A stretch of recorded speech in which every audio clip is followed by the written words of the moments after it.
Comment ça va? Bonjour Pierre, merci d'être là. Comment ça s'est passé cette nuit? Moi j'étais de garde, un petit entrant à 3 heures du matin qui permet de faire son métier, de rendre service. Voilà.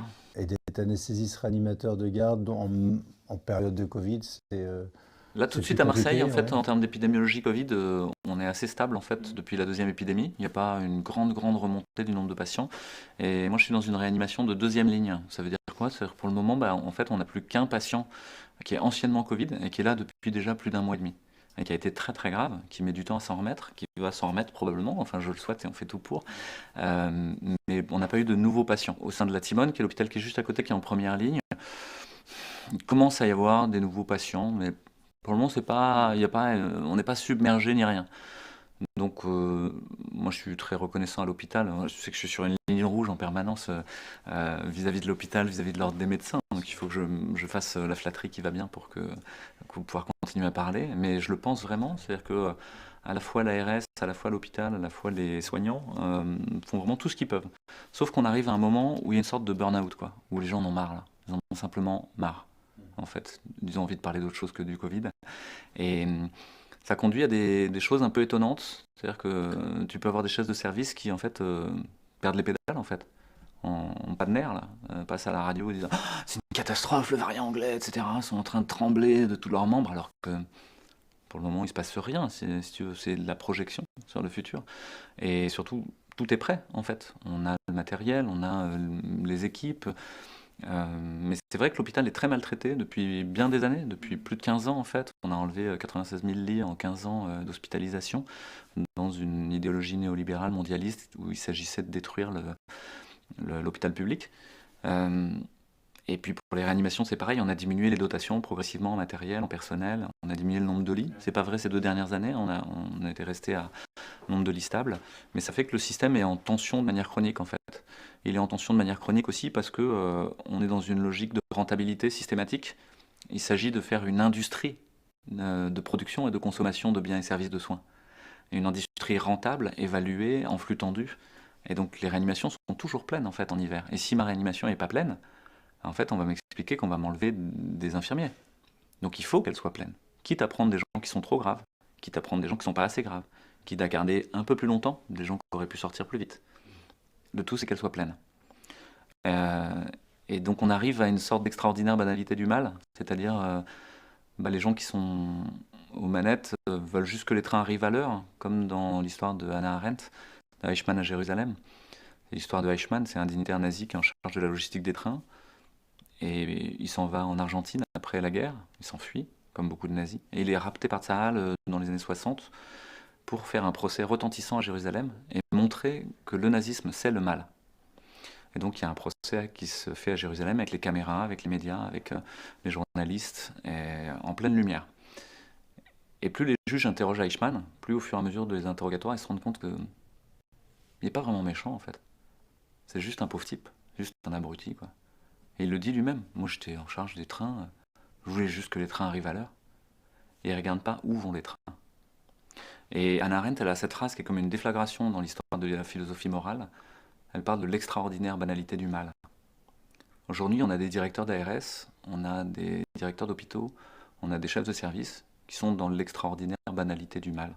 Ils veulent juste que les trains arrivent à l'heure. Et ils ne sont pas en train de regarder où est-ce qu'on va. Pourquoi je parle de ça, et ça fait un peu dériver par rapport à la réanimation, c'est qu'aujourd'hui, tu as des formulaires de consentement éclairé d'informations préalables à la vaccination, on va dire à l'injection d'ARN, qu'on appelle vaccination, qui est quelque chose de très nouveau. Ces formulaires disent des choses qui sont fausses, des fake news, simplement. Euh, Ils disent que ça diminue les formes graves. C'est pas vrai. L'essai de phase 3 à l'Agence européenne du médicament, ils montrent pas ça. Ils montrent pas que ça diminue les formes graves. Ils montrent pas que ça diminue la mortalité. Ils montrent pas que ça diminue le passage en réanimation. Et pourtant, c'est marqué dans les formulaires donnés aux familles et aux patients en EHPAD, etc.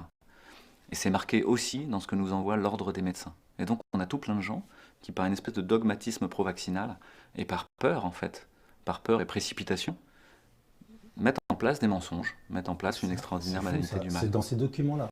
Ouais, ces documents-là, ils sont accessibles, ils nous sont envoyés tous les jours. On reçoit environ 3 ou 4 mails tous les jours par l'ordre des médecins, l'agence régionale de santé, le toutes les instances dirigeantes nous expliquent que les médecins doivent être vaccinés et vaccinés, que c'est un devoir moral, qu'on peut être inquiété si on ne le fait pas, etc.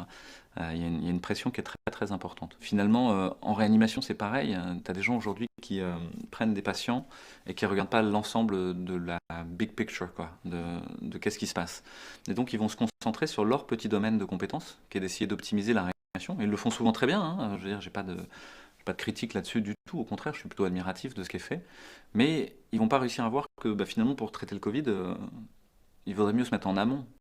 Que les gens qui arrivent en réa, ouais, on peut essayer d'améliorer la réanimation, mais il vaudrait mieux améliorer ce qui se passe en amont, c'est-à-dire détecter les gens correctement, les diagnostiquer, une fois qu'ils sont symptomatiques et qu'ils sont avec un test positif, et ben leur donner un traitement. On a des traitements qui peuvent être utiles. On peut détecter ceux qui sont à risque de faire des formes graves, on les connaît, ces hypertendus, diabétiques, obèses, les immunodéprimés, ceux qui ont plus de 80 ans, ceux qui ont des maladies dysimmunitaires sous traitement immunosuppresseur comme les corticoïdes ou d'autres. Et ben ceux-là, ils sont à risque de faire cet orage inflammatoire qu'on sait dans le deuxième temps et de faire la vascularite en fait, pulmonaire qui amène à la mort. Et bien ceux-là, une fois qu'on les a vus, qu'on sait que c'est ceux-là qui sont à risque chez le généraliste, on dit on va essayer d'éviter que ça arrive. Et pour éviter que ça arrive, on va vous donner des anticoagulants, on va faire un test pour tester la coagulation. Ça va éviter les phlébites, ça va éviter les embolies pulmonaires, ça va éviter les infarctus cérébraux, ça va éviter les accidents cardiaques, ça va éviter les infarctus rénaux. On va leur donner de l'oxygène si jamais ils en ont besoin, et donc on va monitorer l'oxygène à la maison avec un petit instrument qui s'appelle la saturation, le saturomètre de pouls, et qui permet 0, t'es mort, 100, c'est normal, en dessous de 95, c'est pas normal, c'est la quantité d'oxygène que tu as sur les globules rouges. Et si tu as moins de 95, on te met de l'oxygène, et on sait le faire à la maison. Donc maintenant, le protocole, il est efficace, il est clair. Ouais. La Société de pneumologie de langue française a établi un protocole qui dit que juste à 94 de SAT et 4 litres d'oxygène, tu peux rester à la maison. Il s'agit juste que l'infirmière passe matin et soir, vérifie si tu es assez doté en termes de connaissances de culture médicale, tu peux le prendre toi-même, la saturation, en fait, et regarder, il y a beaucoup de gens qui sont tout à fait capables de le faire.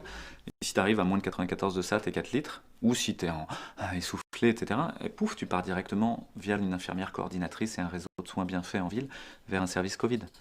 Le fait de faire ça, en fait, juste ça, et les choses qu'on peut faire en amont, du sport, être en bonne santé, bien manger, avoir de la joie, être en lien avec les autres. L'humain est un être de lien, un être d'amour très profondément. Il a besoin d'être avec les autres. S'il est tout seul, il dépérit, et on le voit, les gens ils dépérissent. De manger correctement, on sait qu'aujourd'hui on a beaucoup de gens qui sont carencés dans notre système et dans notre monde, avec la malbouffe et notre mode de vie. Donc on a des carences en vitamine D, en vitamine C, en zinc. Ça fait des années et des années qu'on sait que c'est des facteurs de risque de faire des formes graves de maladies infectieuses. À tel point que l'Académie de médecine a dit elle-même au début du Covid, il faut vous recharger en vitamine D. Vous avez entendu parler dans les médias ? Donc il faut vous recharger en vitamine D, en zinc, au moins ça. C'est des compléments alimentaires. Voilà. Vous pouvez aller chez votre généraliste pour le faire, mais ça pose aucun souci. Et il faut travailler tout ça. Pourquoi ? Parce que l'immense majorité des gens qui ont fait ça à peu près ou qui le font même pas très correctement, et même des personnes âgées, quand ils ont le SARS-CoV-2 dans le nez, ils sont asymptomatiques. 87% des gens qui ont un SARS-CoV-2 dans le nez sur le test diagnostic à la PCR, quel que soit ce test, vous savez qu'il est extrêmement favouille avec des cycle thresholds qui sont différents, des cibles génétiques qui sont différentes. 88% des tests positifs. 93 à 97% des gens, ils ont des formes bénignes ou asymptomatiques. C'est-à-dire que ça va bien se passer pour eux. Essayons d'être dans ces 97%, quoi. Et pas dans les 3% qui restent, qui vont faire des formes qui nécessitent une hospitalisation, de l'oxygène, voire qui vont aller en réanimation. Donc ça se travaille. Racontez-nous un petit peu comment vous avez appréhendé cette maladie inconnue. Finalement, on s'est retrouvés en mars, nous en deuxième ligne aussi à Marseille. Ça avait déjà commencé dans le Nord, dans le Grand Est, à Paris. Et puis nous, on attendait. On nous dit, il y a une vague qui va arriver, une vague terrible. Donc on était au bord de la plage avec notre planche. On va se dire, bon, ok, on attend, est-ce qu'on est prêt ? Et si tu prends la réanimation où je travaille, on nous a prévenu une semaine avant que finalement, on allait faire partie de ceux qui allaient recevoir des Covid. Au départ, on était prévu comme, non, nous, on continue à faire la vraie vie habituelle. Et c'est les réanimations de centre-ville qui vont faire le Covid, et voilà. Et une semaine avant, on nous a dit, au fait, vous allez faire du Covid. Sandrine Viramus, qui est la responsable d'unité fonctionnelle, qui est le médecin responsable d'unité fonctionnelle, Sandrine, Joss, Martine, qui sont les infirmières anesthésistes du service, Et tous les infirmiers et infirmières ont mis en place en une semaine une intelligence logistique qui est proprement époustouflante, qui est digne des militaires, si tu veux. C'est-à-dire que d'un coup, elles ont réussi à récupérer des seringues électriques, elles ont réussi à récupérer des respirateurs, elles ont récupéré des heures de travail d'infirmiers, etc., pour mettre en place le truc. Et on a été prêt en une semaine, qui est une réactivité géniale en fait. Hein. Et c'est pas que mon service, c'est-à-dire tout l'hôpital public, il est comme ça un peu partout en France. Hein. On se plaint souvent que ça marche pas et tout, mais c'est pas vrai. Hein. Ça marche super bien. On a des gens qui sont super. Il manque de matériel à certains endroits, il manque d'argent, il manque de soignants et d'argent, ça c'est vrai. Mais par contre, quand on s'y met, ça marche bien. Et donc on a été prêt, et on a été non seulement prêt, c'est on a regardé ce qui s'était passé ailleurs. C'est-à-dire qu'on a dit, mais comment ça se passe dans l'Est? Comment ça se passe en Italie, à Bergame, etc. On a commencé à passer des coups de téléphone. Et on nous a dit, il y a un afflux saturant de victimes. Ça veut dire, c'est plus que ce que vous savez faire. Vous allez avoir plus de patients que ce que vous avez d'habitude, et donc vous allez vous retrouver dépassé. Bon, comment on va gérer ça? Ben, on va le gérer déjà en amont. C'est-à-dire qu'avec les services Covid, on va discuter tous les jours. À midi et demi, on va faire une réunion. Et les services Covid, c'est les gens qui ne sont pas encore en réa, si tu veux. Ils ont de l'oxygène, mais ils sont malades, ils ont des formes un peu sévères, mais ils ne sont pas en réa. Ils peuvent s'en tirer comme ça, mais peut-être qu'ils peuvent passer en réa aussi. Et l'idée, c'était de dire, on ne va pas prendre tout le monde tout de suite. Parce que si tout de suite on prend les gens âgés, les plus graves, et qu'on remplit notre réanimation dès le départ, la cinétique épidémique, elle est sur 3 semaines. C'est-à-dire qu'on était en augmentation sur 3 semaines à peu près de ce qu'on avait vu des autres. Et on a dit, ben, mais le problème c'est que les gens, quand ils rentrent en réanimation, ils restent 4 à 6 semaines. Donc si dès le premier jour tu remplis ta réanimation, ben, au bout de 3 semaines, quand tu commences à être dans le point d'inflexion de l'épidémie, là tu peux plus prendre personne. Et donc tu vas devoir refuser des gens de 50 ans, des gens de 60 ans, des gens de 65 ans. Parce que tu as pris les plus graves et les plus fragiles au départ. Donc dès le départ, il faut mettre en place un système de triage. Ça, c'est dur à entendre pour les gens parce qu'ils ne se rendent pas compte qu'en fait, en réanimation, on passe notre temps à trier. À te dire, pour toi, la réanimation, ça ne va pas être utile. Parce que tu vas y perdre plus de plumes que... et tu vas mourir soit en réanimation, soit dans les quelques semaines ou les quelques mois qui viennent. Il faut que les gens qui rentrent en réanimation aient quelque chose de réversible. S'ils arrivent avec plein de maladies qui se sont accumulées et que c'est le bout de course de toutes leurs maladies, on ne reviendra jamais en arrière sur ces maladies-là. La réanimation, ça permet de gagner du temps. Les Américains, ils disent to buy time.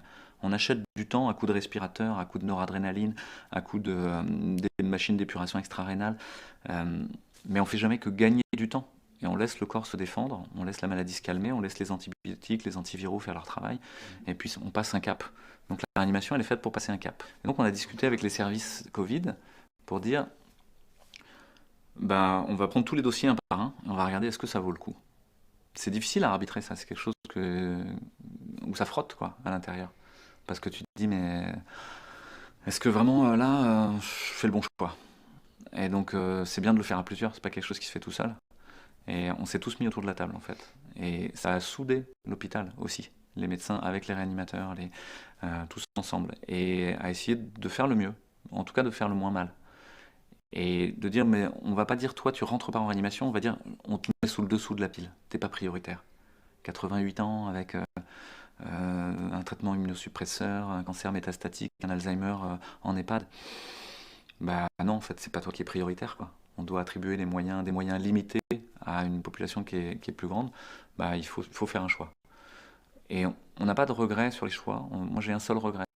Une patiente de 80 ans, qui n'avait pas d'antécédents, qu'on n'a pas pris, et qui est décédée.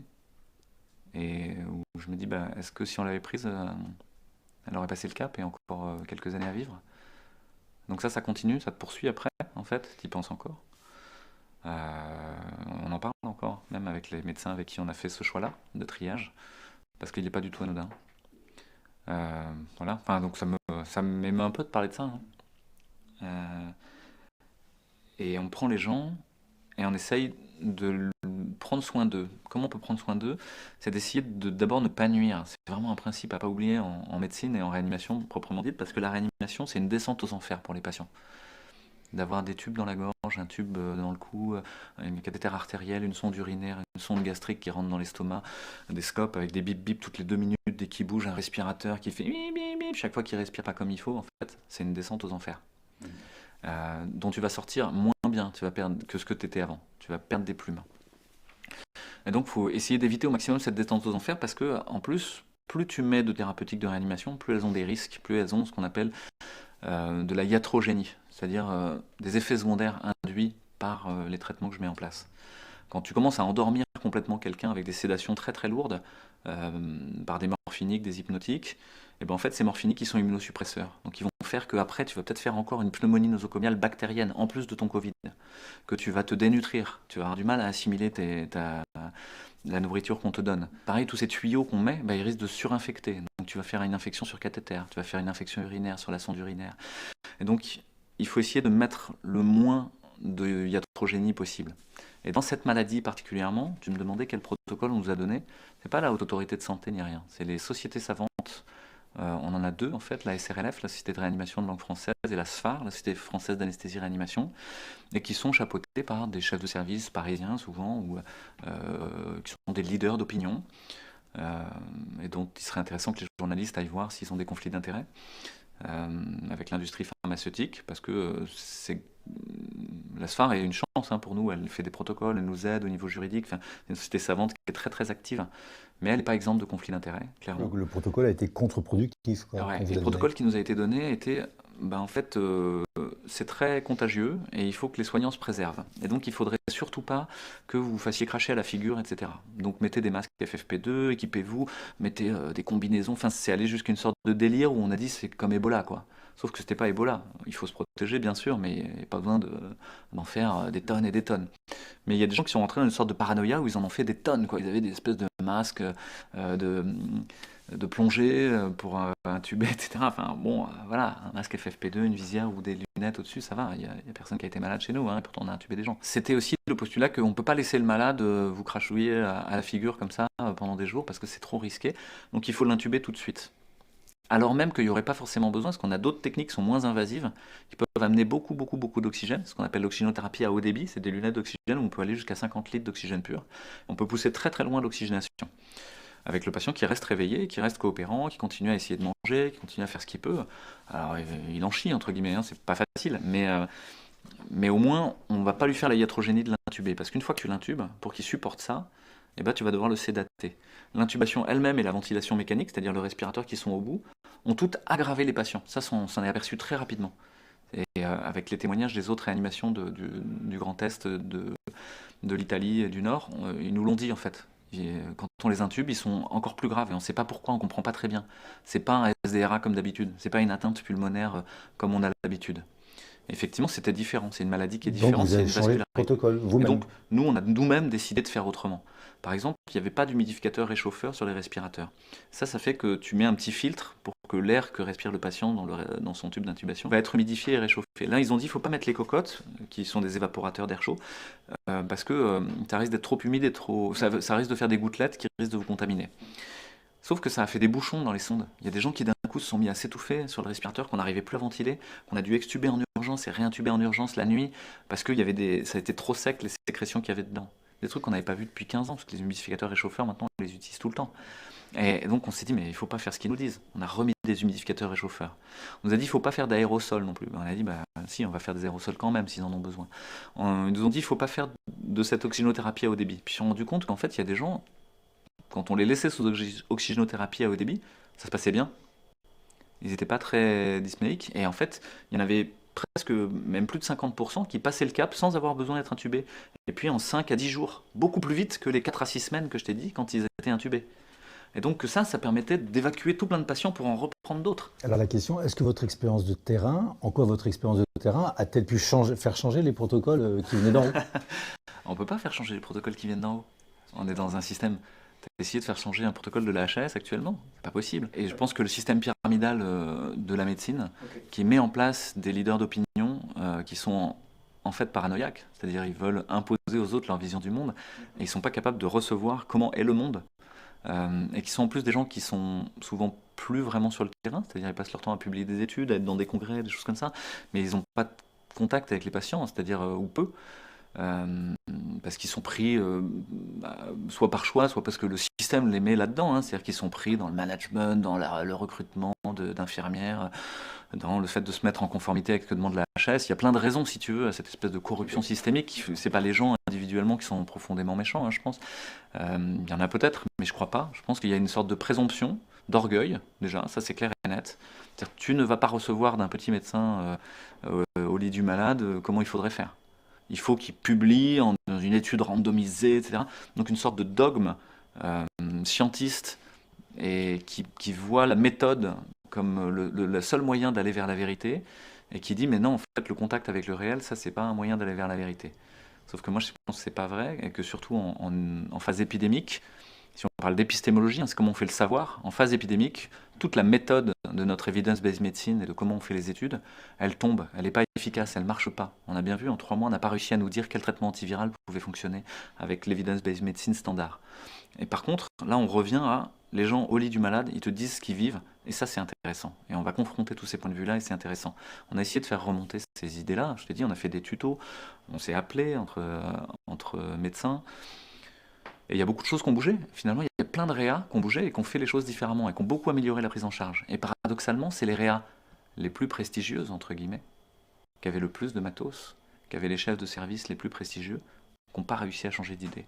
Est-ce qu'il y a un moment, une période, un moment T où vous vous êtes dit non, stop, là il y a quelque chose qui... Au bout de 2 jours, en fait. Au bout de 2 jours.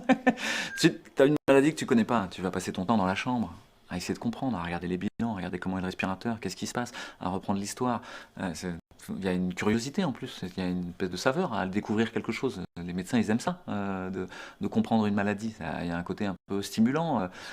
Et donc, tu vas passer des heures et des heures et des heures et des heures et des heures à lire, à compulser, à regarder qu'est-ce qui s'est fait ailleurs, à appeler des copains et à faire ça. Et donc, au bout de 2 jours, elle a dit, mais non, c'est pas comme ça qu'il faut faire, à l'évidence. Il y a des choses qui étaient justes, hein. Par exemple, mettre sur le ventre, c'est intéressant. Ça, c'était dit dès le départ. Anticoaguler, c'est intéressant. Et c'était dit presque dès le départ. La Société de coagulation française a mis en place des recommandations qui étaient extrêmement efficientes. Par contre, c'est la doctrine ventilatoire proprement dit qui était idiote à la fois en termes de pronostic individuel pour les patients, à la fois en termes de gestion de flux.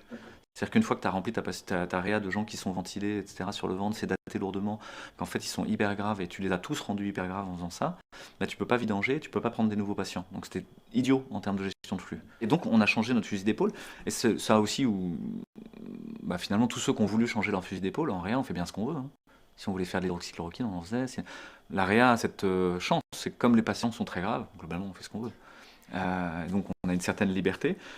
Et la plupart des services ont affiné doucement le tir en 1 semaine à peu près et trouvé une façon de faire, et notamment dans tous les services périphériques de CHR, de centres hospitaliers régionaux, etc.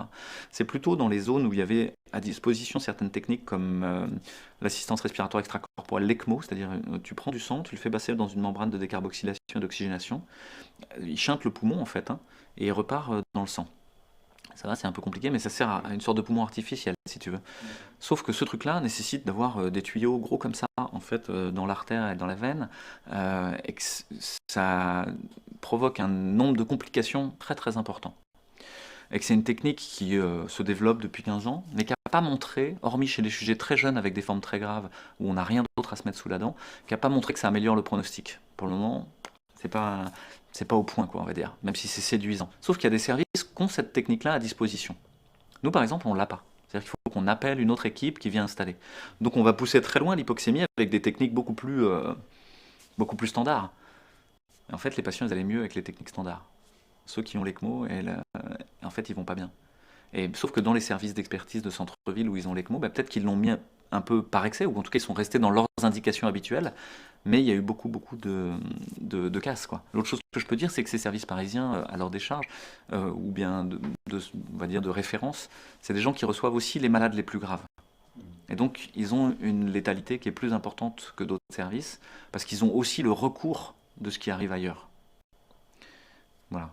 Mais donc à la fin, tu as une différence de létalité entre certains services, et je pense que c'est intéressant d'aller la regarder, mais c'est très difficile politiquement et en termes d'orgueil d'aller dire, mais attendez, vous avez 40% de mortalité, on a 13%, qu'est-ce qui se passe, quoi. Ça, c'est un dossier qui est super dur à ouvrir parce que tout de suite, on va buter sur des guerres d'ego, alors qu'en fait, non, ce serait juste essayer de faire un retour d'expérience qui bénéficie à tout le monde, et de... Voilà, il ne s'agit pas de dire vous êtes nul, on est bon, c'est justement de comprendre les différents déterminants. Ah ouais, vous avez des malades plus graves. Ah oui, vous avez fait telle technique. En fait, dans cette maladie-là, elle ne marche pas très bien, ou elle a plein de complications.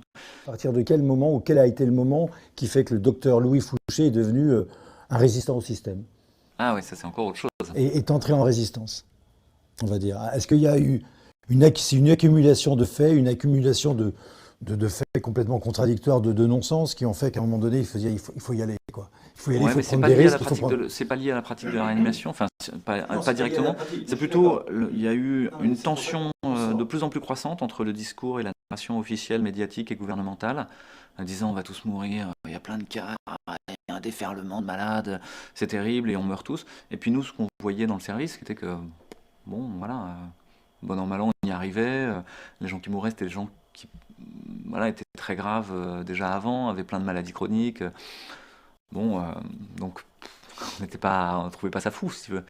Alors c'est sûr que les hôpitaux étaient blindés de malades Covid, mais par contre, ce qu'on a vu aussi, c'est qu'on avait abandonné tout le reste en même temps, et que le reste de l'hôpital était vide. Ce qu'on était en train de faire pour le Covid, et pour des gens qui étaient quand même âgés avec des comorbidités, ben, c'était le prix à payer pour les autres allait être très très lourd.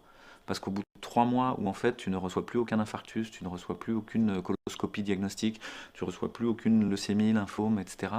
Tu dis mais ils sont où ces gens-là? Et tu te rends compte que ces gens-là ils sont à la maison en train de trembler de peur, de longue devant BFM à se faire hypnotiser, et qui vont pas consulter. Et donc ouais, ils ont eu un peu de sang dans les selles, ils ont des antécédents familiaux de polypes cancéreux du côlon. Bah, en fait, ils viennent pas faire leur coloscopie. Et en fait, il y a eu une diminution de plus de 90% des coloscopies diagnostiques pendant plus de 4 mois, quoi. Donc ils vont arriver à un stade où leur polype c'est devenu un cancer beaucoup plus gros. Et on aurait pu l'enlever par coloscopie, mais on va devoir leur faire une chirurgie, on leur ouvre le ventre et on leur enlève un morceau de tube digestif. T'as des gens qui arrivent avec des lymphomes, bah, au début c'était un petit ganglion, voilà, ils avaient un peu de fièvre la nuit, ils étaient fatigués, ils sont pas venus. On dit ouais, bon, ça va, je vais pas aller à l'hôpital, je vais me choper le Covid, ça va. Et en fait, ils arrivent 6 mois plus tard, et là, ils ont des ganglions partout, ils sont dans une forme extrêmement grave, et ils doivent se prendre une chimio à baston parce que c'est trop tard, quoi. Pareil pour les leucémies, pareil pour la plupart des cancers, pareil pour les infarctus, des gens qui ont eu mal dans la poitrine, et qui, d'habitude, t'as mal dans la poitrine, t'es coronarien, bah, t'appelles le SAMU, hop, on t'emmène directos dans un service qui te permet de réouvrir une coronarographie, c'est-à-dire on va aller regarder les artères du cœur, on va la réouvrir, on va enlever le petit caillot qui a bouché, on va mettre un gros ressort qui maintient ouvert, un stent, et hop, c'est reparti. Et ça marche super bien, et c'est un des miracles de la médecine moderne, on va dire.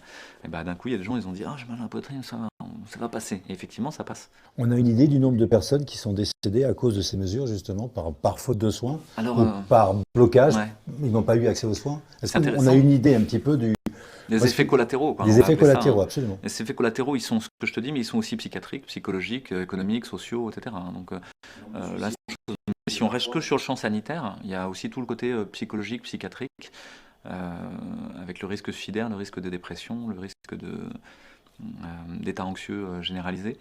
Les chiffres, c'est ça qui est intéressant, c'est que on est dans une société qui devrait tout évaluer. C'est que chaque fois qu'on fait quelque chose, normalement, on te dit la qualité, la grande roue de l'amélioration de la qualité, c'est plan, do, check, act.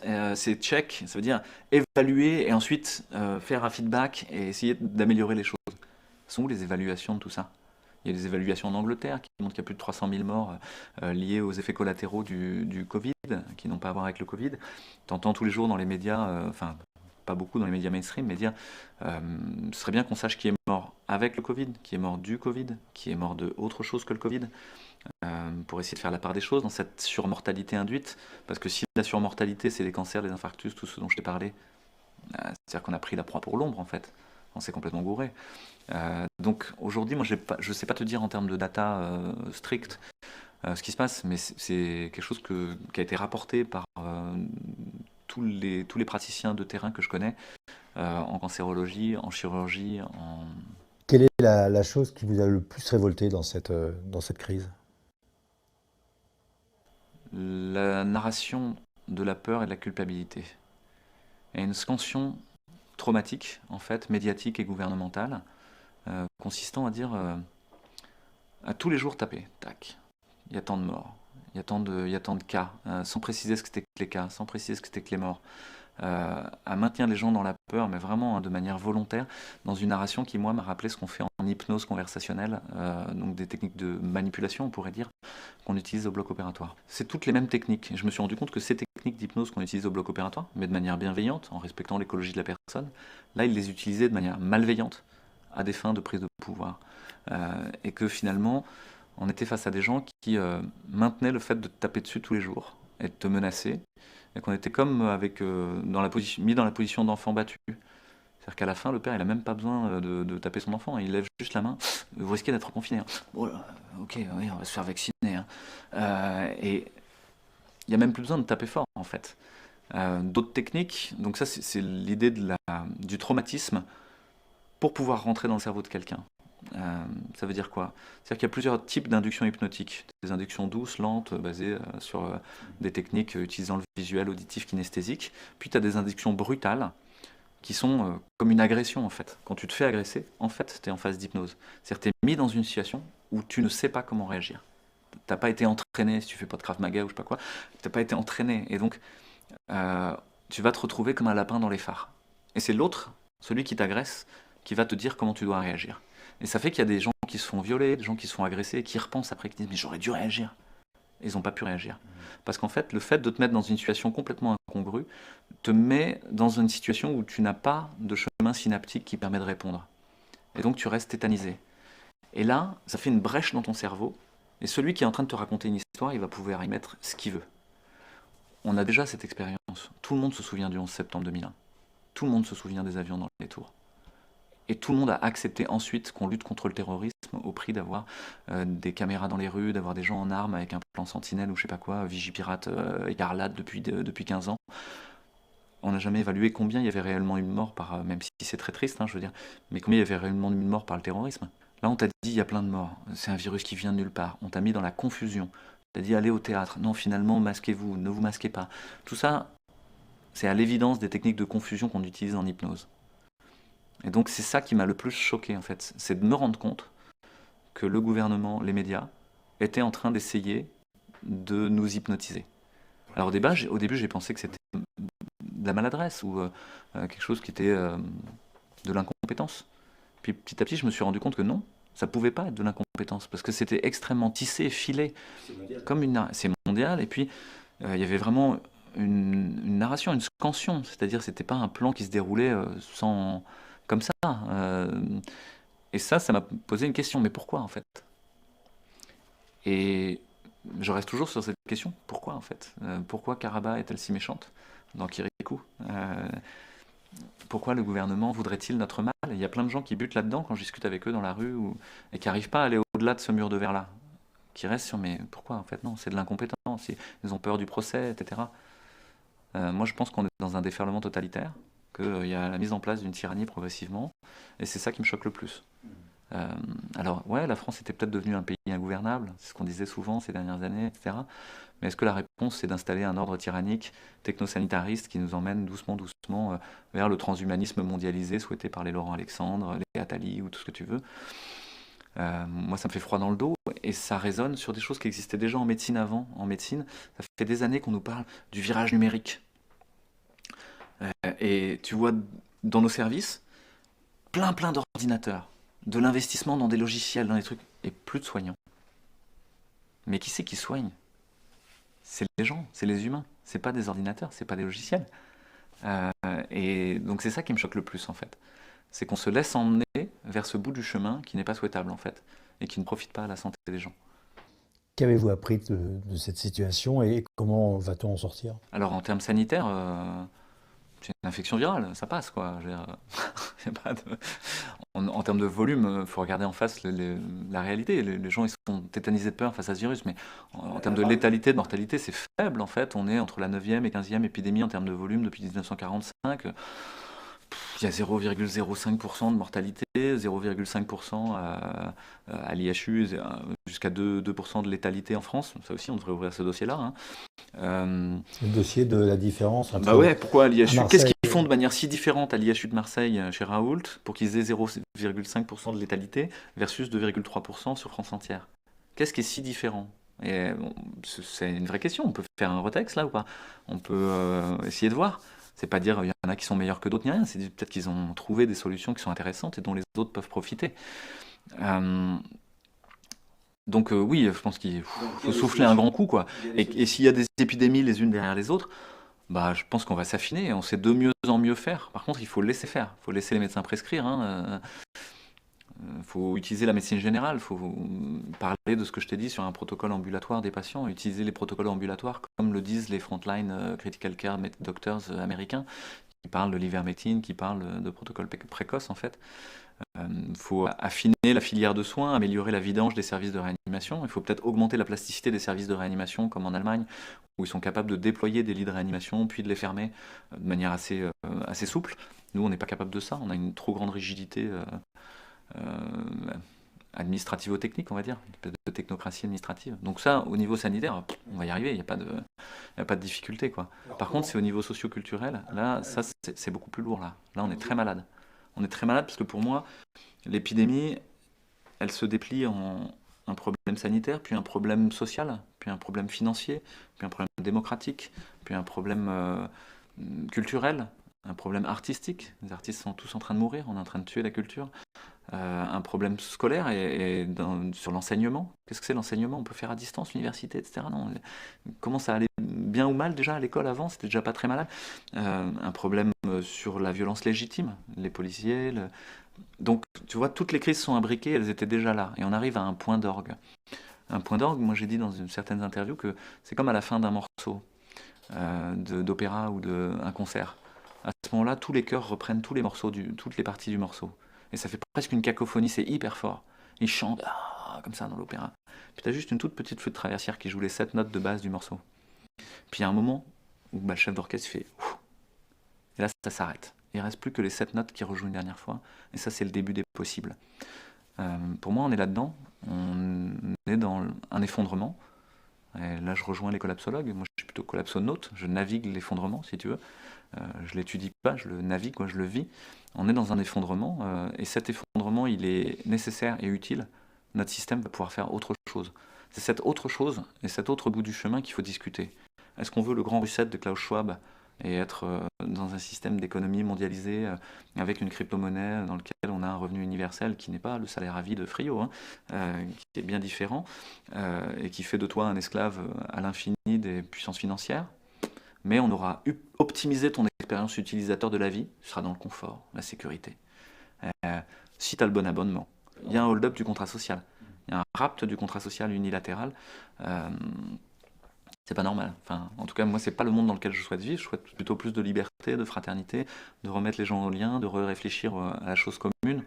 Et tout est prêt pour ça, en fait. Déjà des gens qui font des écolieux, des gens qui s'occupent de la nature, déjà des gens qui réfléchissent sur ce qu'on appelle les communs.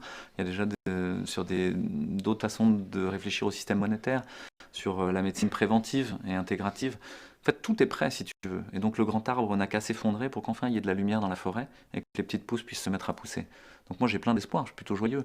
Mais je pense qu'il y a des gens qui iront quand même vers ce totalitarisme technosanitaire mondialiste, qui leur paraîtra confortable.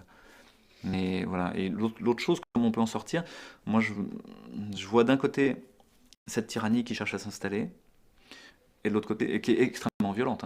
C'est-à-dire qu'on va te faire un passeport vaccinal et tu auras le droit d'aller chez le boucher si tu es vacciné ou pas. Pardon. On met à genoux les entrepreneurs, on met à genoux les artistes, on met à genoux tout le monde pour qu'à la fin les gens en aient tellement marre qu'ils disent c'est bon, vaccinez-moi, j'en peux plus, quoi. Et c'est déjà le cas. Il y a des infirmiers dans le service, les seuls qui veulent se faire vacciner, c'est pas qu'ils pensent que c'est utile l'ARN messager ou que c'est pas dangereux, c'est parce qu'ils en ont marre et ils disent si ça me permet de revenir à la vie normale, ça va. Ce que je pense, c'est que la plupart des gens espèrent encore qu'ils reviendront à la vie normale. Mais non, en fait. Cette crise est là pour que ça s'effondre, en fait. Elle est nécessaire. Et donc c'est extrêmement violent ce qu'on est en train d'imposer. Et face à la violence, c'est ce qu'on appelle la violence mimétique chez René Girard, qui est un penseur de la violence, justement. Et il dit que la violence amène la violence, quoi, si tu veux. Et donc, en face, il va y avoir un déferlement de violence. Et on a déjà eu. Les gilets jaunes pouvaient en être un prémisse, si tu veux. Moi, j'espère qu'il y a une troisième voie, en fait, qui est celle de la non-violence et de la paix. Et la non-violence et la paix, c'est pas l'idée de se faire taper dessus, de tendre la joue gauche quand on t'a tapé la joue droite et de dire ah oui, excuse-moi. Non, c'est l'idée de tenir le rapport de force. Et tenir le rapport de force pour faire jaillir un dialogue, éventuellement. Et donc rentrer dans une sorte de diplomatie entre vivants sur la Terre. Ça, j'invite les auditeurs à regarder Baptiste Morisot, c'est un philosophe qui parle de ça, de la diplomatie de tous les vivants dans un espace, la diplomatie avec les fourmis, les loups, les humains entre eux. Et en fait, les rapports, c'est pas juste être en conflit ou être en paix. Non, c'est beaucoup plus compliqué que ça, beaucoup plus subtil, comme tous les rapports diplomatiques. Il y a des conflits, il y a de la tension, il y a des rapports de force, il y a de la coopération, il y a de l'amitié, il y a de l'amour parfois, il y a du conflit ouvert. Bah là, c'est pareil dans notre vision du virus. Si on reste dans une vision où on est en guerre contre un virus et dont il faudrait qu'on se protège en permanence, en ayant des masques, en étant enfermé, en ayant un vaccin tous les 3 mois comme du bétail, bah on reste dans cette vision saut 20e siècle de l'immunité, quoi, où il y a des pathogènes et nous qui devons nous prémunir. C'est pas ça, hein. La réalité de toute la science de ces 35 dernières années, c'est de montrer qu'il y a un microbiote en toi avec lequel tu vis, qu'en fait ton nez est chargé de virus qui passent leur temps à te traverser, et que c'est de l'information qui te traverse, qui peut te laisser complètement anodin si tu es déjà bien individué. Mais qui par contre, si t'es pas bien individué, va chercher à te mettre en mouvement pour que tu t'individues. S'il y avait une chose à retenir de cette épidémie, s'il y avait une parole, un visage, une situation, ça serait quoi? Il y a un appel à la résistance en fait. Il y a un appel qui était déjà là, qui a été lancé plusieurs fois, mais bien avant le Covid. Il dit mais il y a quelque chose qui ne va pas dans notre système. Lève-toi et fais ce qu'il y a à faire. Comme Samuel, comme Zachée, comme dans l'histoire biblique, dans plein d'histoires, ont reçu l'appel et on fait semblant, on dit non mais je vais retourner dormir. Jusqu'à ce que l'appel y revienne, et jusqu'à ce qu'ils disent mais là je peux pas faire autrement en fait. Pour tout te dire, moi je pensais partir vivre dans le Haut-Languedoc et faire de la permaculture bio à mi-temps et être anesthésiste à mi-temps pour mettre du beurre dans les épinards. Euh, et je l'ai pas fait, et je suis ici et maintenant, parce que je pense qu'il n'y a rien de plus utile ici et maintenant. J'ai rien à gagner, j'ai tout à perdre, vis-à-vis de l'ordre des médecins, vis-à-vis de ma carrière, vis-à-vis de mes pairs. Et donc cet appel, il dit abandonne tout, en fait, et accepte d'aller vers autre chose. Et cette autre chose, il est extrêmement savoureux. J'ai jamais été aussi joyeux, j'ai jamais rencontré autant de gens, j'ai jamais rencontré autant de visages, comme tu disais, de résistants, qui souhaitaient un monde meilleur et le bien commun. Et en face, je vois plutôt des gens qui ont peur, des gens qui sont dans la culpabilité, des gens qui veulent pas regarder la réalité en face, parce qu'ils ont peur de se faire éjecter du système. Sauf que ce qu'ils comprennent pas, c'est qu'ils vont être éjectés du système, quoi qu'il arrive. Ils vont être emportés comme des fétus de paille dans le déferlement totalitaire. Et donc, je crois que cet appel, bah, ceux qui l'entendent, et ce sera peut-être que 20% de la population, hein, je me souviens de l'expérience de H, quoi. T'as 3 lignes sur une feuille, puis une ligne sur une autre feuille, et puis on demande aux gens, mais lesquelles sont pareilles? Bon, évidemment, c'est celle-là, hein. Mais tu mets 2 gars en blouse blanche qui disent non, non, c'est celle-là. Et ben en fait, t'as 80% des gens qui vont dire ouais, ouais, c'est celle-là. Et là-dedans, il y en a qui y croiront dur comme fer, encore plus que les acteurs que t'as mis, et qui vont le défendre, seront hypnotisés complètement. Puis t'en auras toute une portion qui dira ouais, j'ai dit ça parce que je voulais pas discuter pour des lignes. Ça va, j'allais pas me prendre la tête, quoi. Mais je savais bien que c'était celle-là. Puis il y en a 20% qui eux disent quoi qu'il arrive. Mais non, c'est celle-là en fait.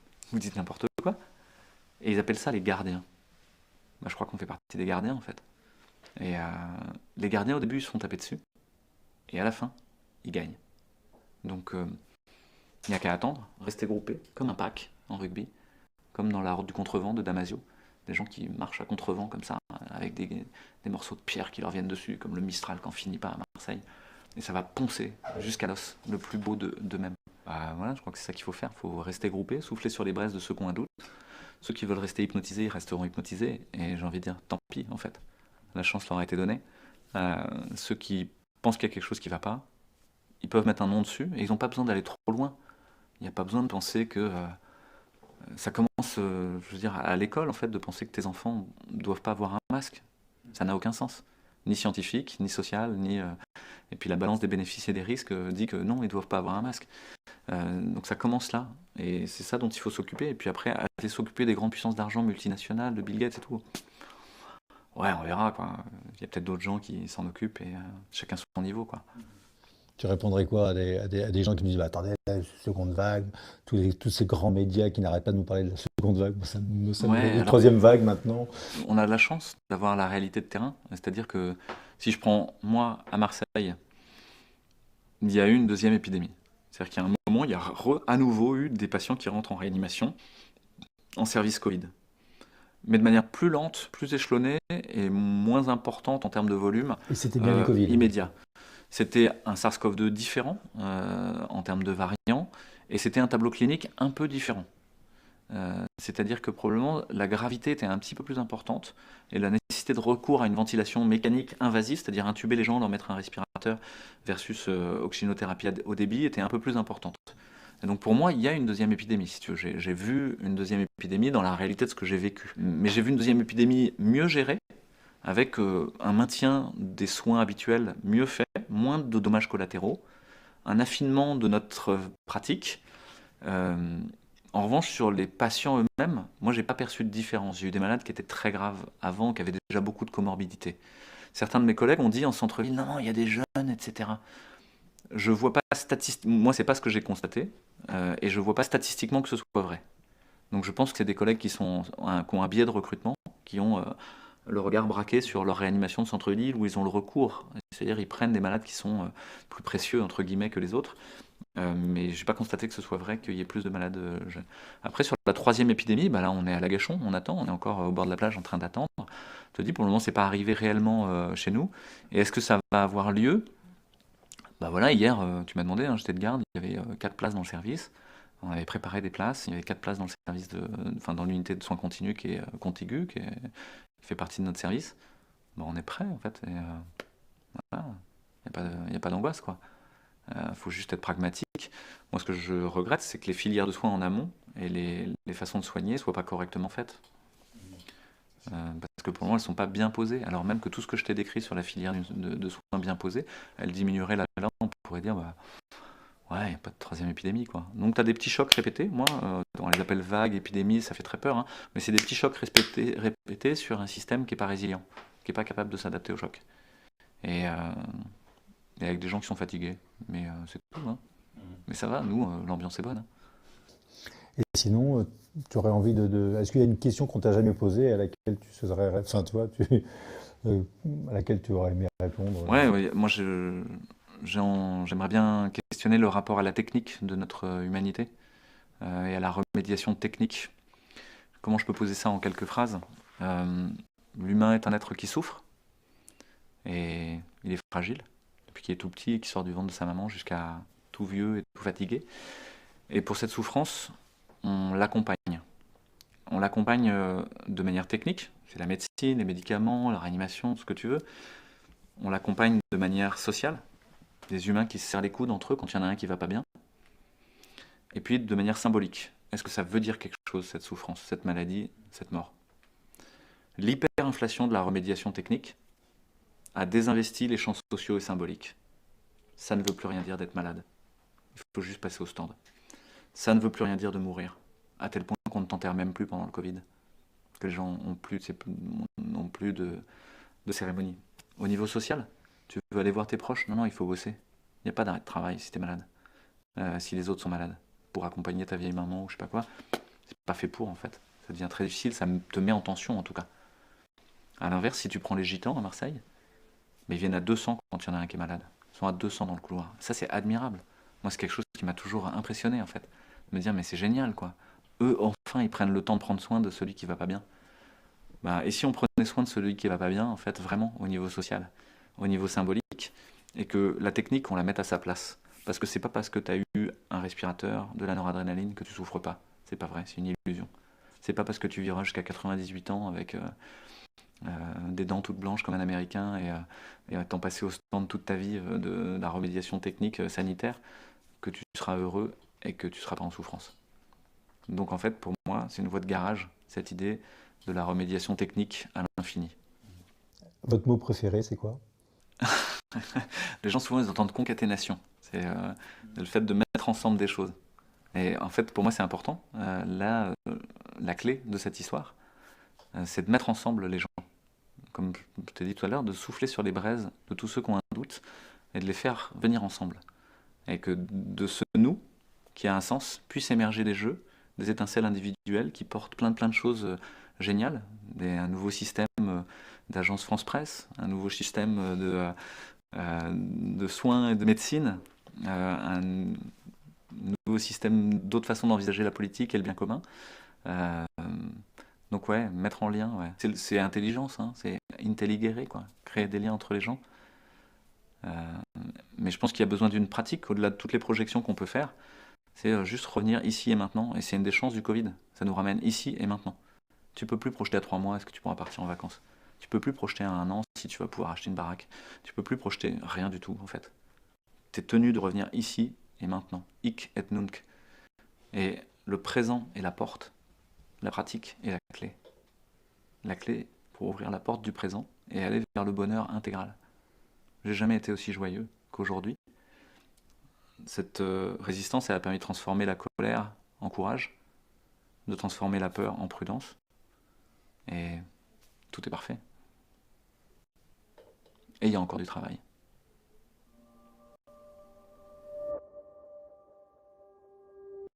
Il y a une chose que j'arrive pas à comprendre. Comment il n'y a pas plus de scientifiques quand même qui se soient indignés, qui soient montés au créneau après le scandale du Lancet, ensuite celui du Remdesivir pour moi qui est un scandale mondial, et surtout sur l'origine du virus, dont tous les scientifiques, même les médecins les plus, enfin voilà, généralistes, nous disent tous oui, ce virus n'a pas un comportement d'un virus naturel. Et comment expliquez-vous ce cover-up un petit peu de cette information sur ce fameux virus? On a l'impression que personne n'a vraiment envie de savoir. Sur la problématique focale du virus, je pense qu'il y a beaucoup de gens en médecine dont c'est pas le champ. Moi, je suis réanimateur, par exemple, je connais rien de l'ingénierie virale, a priori. Je connais plus grand-chose de la génétique, parce que on l'oublie, en fait, au fur et à mesure de sa pratique, et que la pratique médicale, pour le champ des médecins, hein, aboutit à une hyper-spécialisation. C'est-à-dire qu'à la fin, tu es un spécialiste de la ventilation à tant de millilitres kilo de tel type de maladie du poumon. Et tu n'as plus aucune connaissance là-dessus. Donc, si on prend que les scientifiques qui sont en charge de l'ingénierie virale, et en charge des recherches dans les P3 et les P4, je pense que déjà, ils naviguent dans un monde sulfureux, puisque ils sont sans cesse potentiellement sous le feu de la critique. CRISPR-Cas9, qui est un des outils de ciseaux-génétique, avait déjà donné lieu à un moratoire des scientifiques, à des problématiques éthiques très importantes. Donc il y a beaucoup de gens qui voient comme des empêcheurs de tourner en rond ceux qui proposent des problématiques éthiques. Je pense qu'il y a aussi le fait qu'eux-mêmes sont hyper spécialisés et que dans le fin fond de leur laboratoire, à utiliser des ciseaux génétiques pour fabriquer quelque chose, une chimère virale, ne se rendent pas très bien compte de ce à quoi elle peut servir. Je pense qu'il y a un aveuglement volontaire de la société sur les utilisations potentiellement délétères de ce genre de choses-là. Si tu vas voir des militaires, ils n'ont pas de problème à envisager l'hypothèse du bioterrorisme, en fait. Ça fait partie de leur schéma. On a inventé la bombe nucléaire, on a inventé des kalachnikovs qui tirent en rafale, je sais pas combien. Bon, oui, si on s'est inventé un virus qui sait tuer des gens, ma foi, pourquoi pas, c'est une arme comme une autre. Donc là, chez les militaires, il n'y a pas de tabou là-dessus, si tu veux. Par contre, chez les scientifiques, ah non, ça serait se salir les mains que de commencer à dire que éventuellement ça pourrait être utilisé à mauvais escient. Donc voilà, c'est peut-être les éléments que je peux essayer de trouver. C'est une sorte de prolétarisation par l'hyperspécialisation. C'est-à-dire à la fin, tu n'es plus capable de regarder à grande échelle ce que tu es en train de faire. Tu es juste pris dans essayer de démonter les mécanismes de comment insérer très précisément S2 à côté de S1 pour qu'il ouvre une neuropiline. Et tu sais même peu à quoi ça sert. Tu te dis, oui, c'est pour faire une meilleure clé d'entrée d'un virus. Puis si ton chef de service t'a dit, c'est pour faire un vaccin, c'est pour faire je sais pas quoi, oui, t'inquiète pas, bah, toi t'es un thésard, tu vas le faire, et puis c'est comme ça, quoi. Donc ça c'est la première chose. Et la deuxième chose, c'est que il y a des enjeux financiers importants, et que finalement, qui est-ce qui décide à la fin si on parle d'un sujet? C'est pas le scientifique lui-même, c'est le système de publication scientifique. Et ce système de publication scientifique lui-même, il est possédé par des majors de l'industrie pharmaceutique. Donc ça veut dire quoi? Ça veut dire que on a un problème avec la publication scientifique et avec l'établissement de la vérité en science. Elle est dans les mains de puissances d'argent. Et ça, c'est un vrai souci. C'est un vrai souci qui n'est pas nouveau. Kamran Abbasi l'a dit là, dans le BMJ, dans le British Medical Journal, il a dit Covid-19, politicization, corruption and suppression of science. Donc corruption, politisation et suppression de la science. Hein. On a supprimé la science, quoi. On n'a plus cherché à comprendre. On a cherché à te fourguer du remdesivir, on a cherché à te fourguer un vaccin, mais on n'a pas cherché à comprendre vraiment ce qui se passait. Et c'est pas le premier à l'avoir dit. Avant lui, il y avait Richard Horton, le patron du Lancet, le patron du New England. Et donc ça fait des années et des années qu'on sait que ce système n'est pas viable. Et tous les scientifiques et tous les médecins aussi, les médecins c'est une toute petite branche de la science, hein, qui est en fait très artisanale et qui fait semblant de faire de la science, savent que ça c'est pas un système vertueux. Et donc, il y a des alternatives qui se mettent en place progressivement. L'idée des préprints, d'abord, l'idée ensuite de certaines revues qui sont indépendantes de l'argent des multinationales du médicament. On a la revue Prescrire en France, mais il y a d'autres revues internationales qui se sont mises en place progressivement. Et puis aujourd'hui, même la recherche participative, quand l'IHU met en open source l'ensemble de son set de données sur le Covid, en fait, c'est complètement révolutionnaire en fait, en termes de création du savoir. C'est-à-dire il permet à n'importe quel chercheur d'aller faire un article à partir de leur set de données. Ça, c'est une révolution. Et donc, encore une fois, moi je suis quelqu'un d'optimiste et je pense qu'on est arrivé au bout d'un système qui ne peut que s'effondrer et aboutir à quelque chose de meilleur.